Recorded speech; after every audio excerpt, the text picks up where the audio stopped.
Hi, Tom Trento here, Director of the Florida Security Council, with another edition of America on Guard.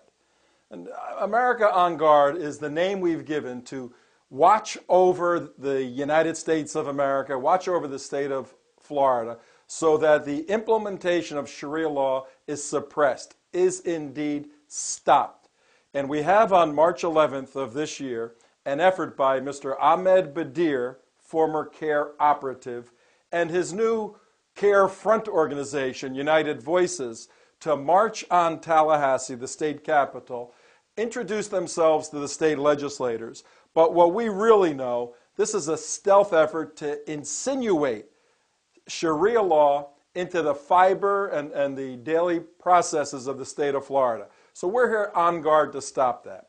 And one of the ways we're going to do that is to deconstruct and to analyze a movie that Mr. Badir is touting and pushing all over the state of Florida right now. The name of the movie is What 1 Billion Muslims Really Think. And we've looked at the Gallup poll, Pew poll, CIA information, other intelligence sources. Thomas Friedman, tremendous writer. His is that the Muslim narrative, the story that actually exists about the way a Muslim thinks, is exactly what I'm going to show you right now. Take a look at this, what 1 billion Muslims truly think. We've all seen Muslims involved in worldwide unrest and destruction. Well, the first question to ask is about 9/11. The question that's been asked in many polls is, were Arabs involved in destroying the Twin Towers in 9/11 in New York? And if you look at this bit of information, a study was done, asked of Muslims worldwide, in Indonesia, in Egypt, in Turkey, Jordan, in Germany, in France, in Spain. And look at the totality of their responses. The white section is no Muslims were involved in 9/11. No Arabs were involved in 9/11. And the green part is, well, we're not quite sure. We're not quite sure if Saudi Arabia is an Arab country. Yeah, give me a break. But where we're going is showing the deadly and dangerous worldview of a significant portion of Muslims that we are on guard against here in the United States. Are we talking about all Muslims? Absolutely not. Are we talking about exposing Muslims who think this way? Absolutely. That's what we're here for.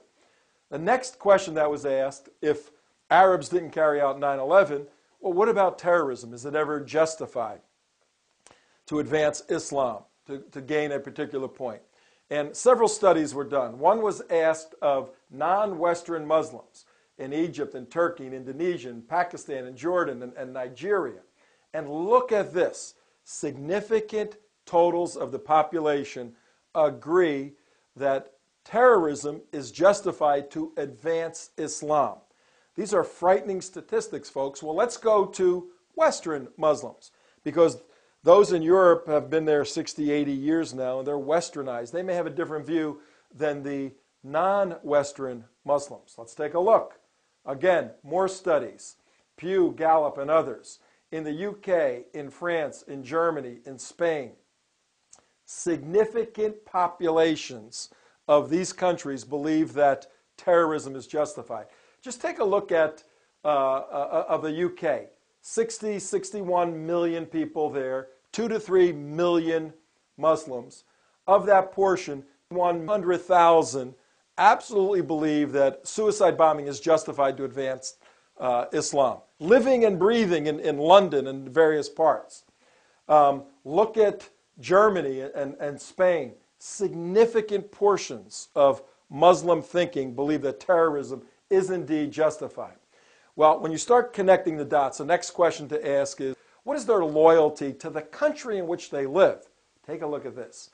If you look at the UK, or even Germany or France or Spain, the loyalty that a Muslim has to Islam supersedes any sort of loyalty to that state's founding documents, whether it's a constitution, parliamentary documents, whatever it is. Now, we're going somewhere with this. Don't lose sight of what we're doing. We have Arabs had nothing to do with 9/11. Suicide bombing and terrorism is justified. strong loyalty to Islam. Well, what are these folks, this mindset, what do they think about our Jewish friends? Well, let's look. Oh, a surprise! They hate Jews. That's a surprise. Look at this. In Spain, in the UK, in Germany, in France. France is interesting there. Lebanon, Egypt, Jordan, Turkey, Pakistan. There is a total dislike for Jewish people in most of these Arab countries. Now, look at the geographic impact right here. Look at the countries that are right around Israel: Egypt, Jordan, Lebanon. And a recent study shows that the Palestinian territories, 97% of Palestinians have a negative opinion of Jews. Well, what is a Muslim's support for Sharia law? Look at this. Take a look at this.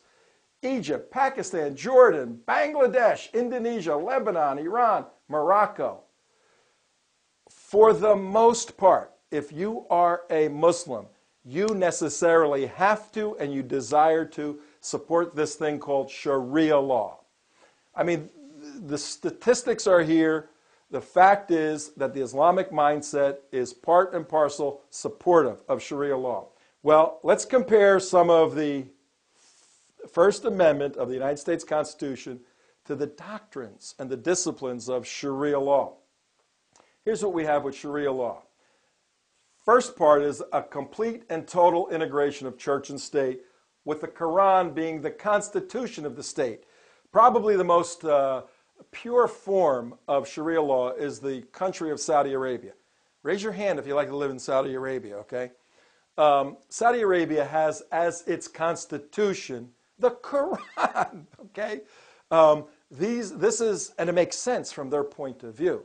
There's no separation because Allah spoke, church and state are united, but it stands in contradistinction, complete opposite to the United States Constitution. Watch point 2 for Sharia law. Islam is the only religion that's allowed to be freely practiced. All other religions are prohibited or restricted. Leaving Islam is considered apostasy. You can't do that. You're an apostate because you become a traitor to the state. If the religion and the state are one and you leave the religion, you necessarily left the state. Is this the thinking of Mr. Badir? We're going to ask him these questions on March 11th. Let him answer for himself and his group. If someone leaves Islam, are they an apostate like Rifka Bari? These questions are going to be asked of him. Continuing, all other religions are prohibited or restricted in their practice.